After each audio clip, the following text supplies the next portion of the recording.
जय हिंद प्यारे साथियों।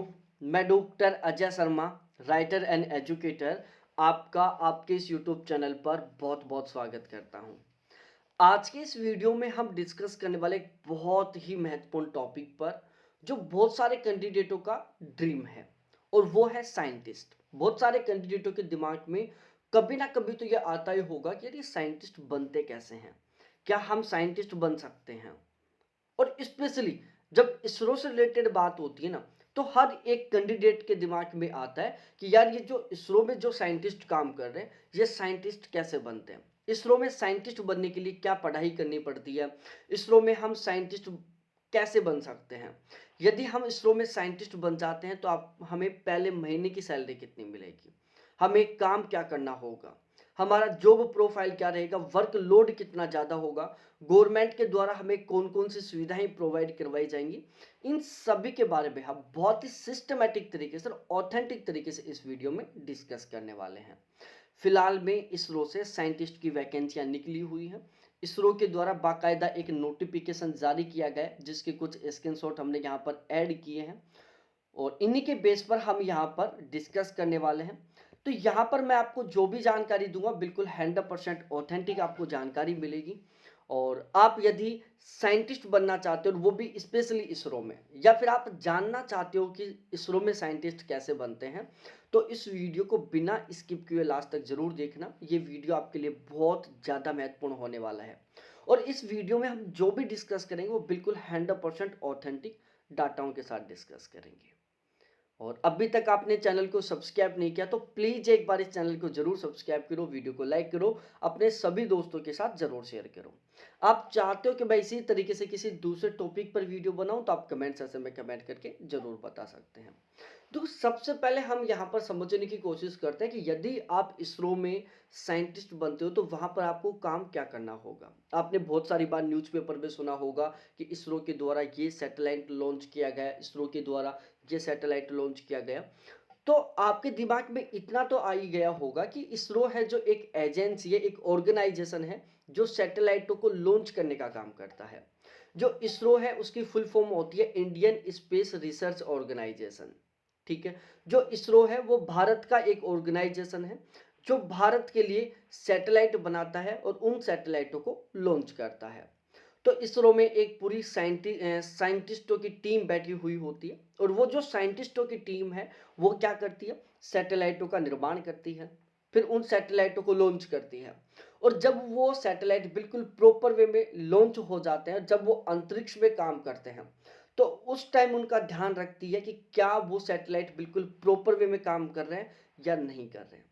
बहुत सारे सैटेलाइट हैं जिनको लॉन्च किया जाता है लेकिन वो अनसक्सेस हो जाते हैं, उनका जो लॉन्च है वो सफल नहीं हो पाता, वो असफल हो जाता है। फिर से दोबारा से ये साइंटिस्ट उसी सैटेलाइट के ऊपर काम करते हैं और फिर उसको वापस लॉन्च करते हैं। जैसे हम एक प्यारा सा एग्जाम्पल ले सकते हैं चंद्रयान 3 का।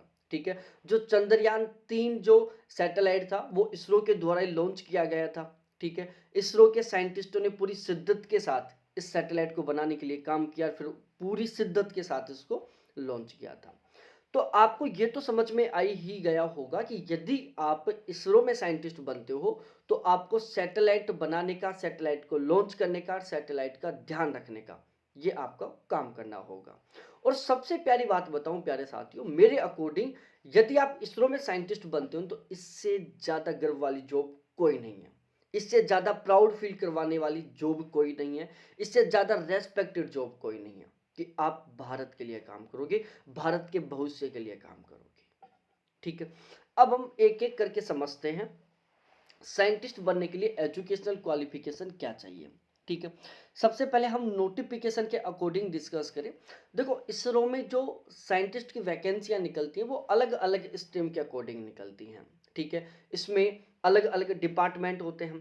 ठीक है, क्योंकि एक जो सैटेलाइट रहता है उसमें अलग अलग फंक्शन होते हैं, तो उन फंक्शनों के अकॉर्डिंग अलग अलग तरीके से अलग अलग एलिजिबिलिटी क्राइटेरिया को लेकर वैकेंसियां निकलती हैं।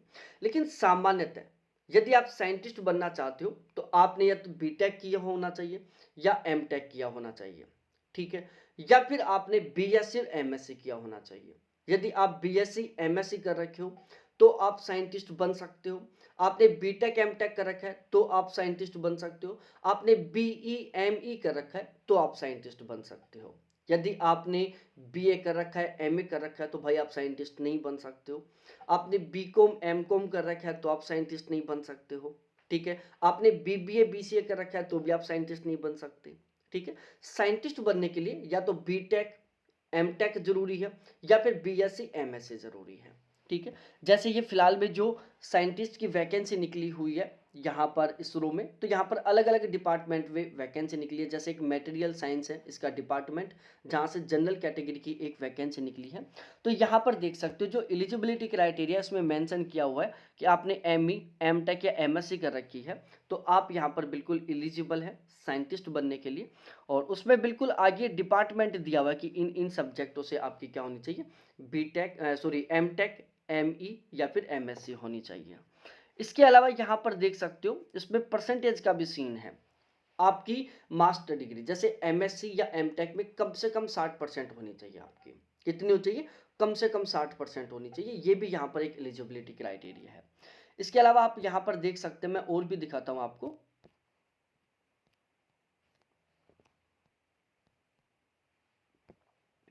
ठीक है, यहाँ पर फिजिक्स से भी निकली है, केमिस्ट्री से भी निकली है साइंटिस्ट की।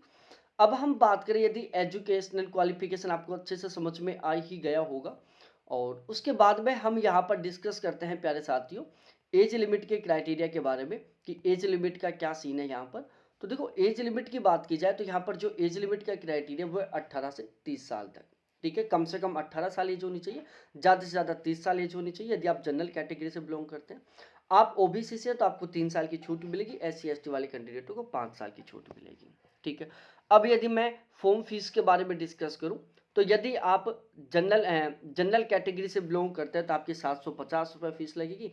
बाकी आप SC ST कैटेगरी से बिलोंग करते हो तो आपकी 250 रुपये फीस लगेगी। इसके अलावा मेल और फीमेल दोनों कैटेगरी के कैंडिडेट यहाँ पर एलिजिबल है साइंटिस्ट बनने के लिए। अब देखो साइंटिस्ट बनने के लिए आपको टोटल 3 फेज से होकर गुजरना होगा। सबसे पहले आपका रिटन एग्जाम होगा। ठीक है, उसके बाद में आपका यहाँ पर इंटरव्यू होगा और फिर उसके बाद आपका यहाँ पर फाइनल रिजल्ट आएगा, जो हम यहाँ पर देख सकते हैं। यहाँ पर इन्होंने मेंशन किया हुआ है, देखो सबसे पहले आपका रिटन टेस्ट होगा यहाँ पर। ठीक है, रिटन टेस्ट होने के बाद में आपका कंप्यूटर बेस्ड टेस्ट होगा। ठीक है, रिटन टेस्ट या कंप्यूटर बेस्ड टेस्ट होगा सॉरी आपका, और उसके बाद में आपका यहाँ पर इंटरव्यू होगा। तो ये टोटली 2 फेज होंगे। पहला फेज तो भाई आप एलिजिबिलिटी क्राइटेरिया कि आपके पास या तो एमटेक होना चाहिए या एमई होना चाहिए या एमएससी होना चाहिए।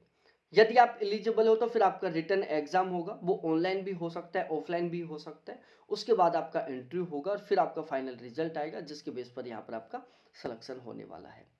उसके बाद सिलेबस, देखो सिलेबस है जो डिपेंड करता है कौन से डिपार्टमेंट से वैकेंसी निकली है, उसी के अकॉर्डिंग सिलेबस जारी किया जाता है, फिर उसी के अकॉर्डिंग एग्जाम होता है। तो यहाँ पर हम सिलेबस के बारे में डिस्कस नहीं करने वाले हैं।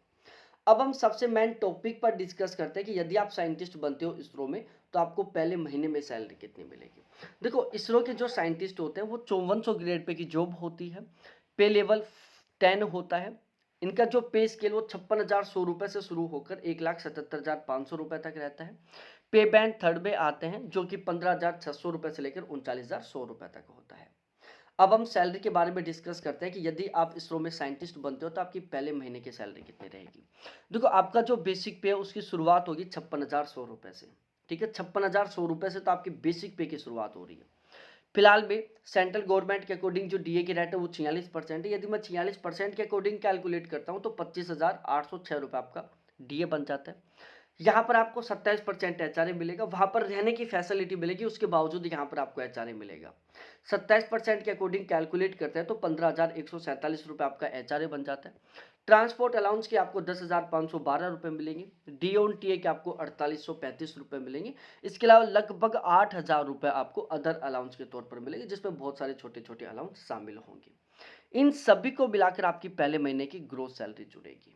ठीक है, अब इसमें कुछ कटौतियां होंगी, जैसे एनपीएस कटेगा 8,190 रुपये का, CGEGIS के कटेंगे 120 रुपये और इनकम टैक्स के कटेंगे लगभग 7,000 रुपये के आसपास। तो इस तरीके से आपकी पहले महीने में टोटल कटौती होगी 15,310 रुपये की, और आपकी पहले महीने की जो नेट सैलरी है वो बनती है 1,20,400 रुपये। कितना गजब का सीन है प्यारे साथियों कि यदि आप इसरो में साइंटिस्ट बनते हैं तो आपकी पहले महीने की ग्रोस सैलरी बन रही है 1,20,400 रुपये, और यदि हम इसमें से डिडक्शन को लेस कर देते हैं तो आपकी नेट सैलरी बनती है 1,05,090 रुपये। तो यदि आप इसरो में साइंटिस्ट बनते हैं तो आपकी पहले महीने की जो नेट सैलरी है वो रहेगी प्यारे साथियों 1,05,090 रुपये, जो कि एक बहुत ही अच्छा खासा अमाउंट है। सैलरी में इंक्रीजमेंट बहुत गजब तरीके से होगा, प्रमोशन बहुत शानदार तरीके से होंगे, ओवरऑल बहुत ही गजब का रेस्पेक्ट मिलेगा, बहुत गजब की रेपुटेशन रहेगी और बहुत ही शानदार वाला सीन है। वीडियो अच्छा लगा हो, सब कुछ समझ में आ गया हो तो प्लीज़ वीडियो को लाइक करो, अपने सभी दोस्तों के साथ शेयर करो, चैनल को जरूर सब्सक्राइब करो। बहुत बहुत धन्यवाद आप सभी को देखने के लिए। थैंक्स बाय मेरे प्यारे साथियों।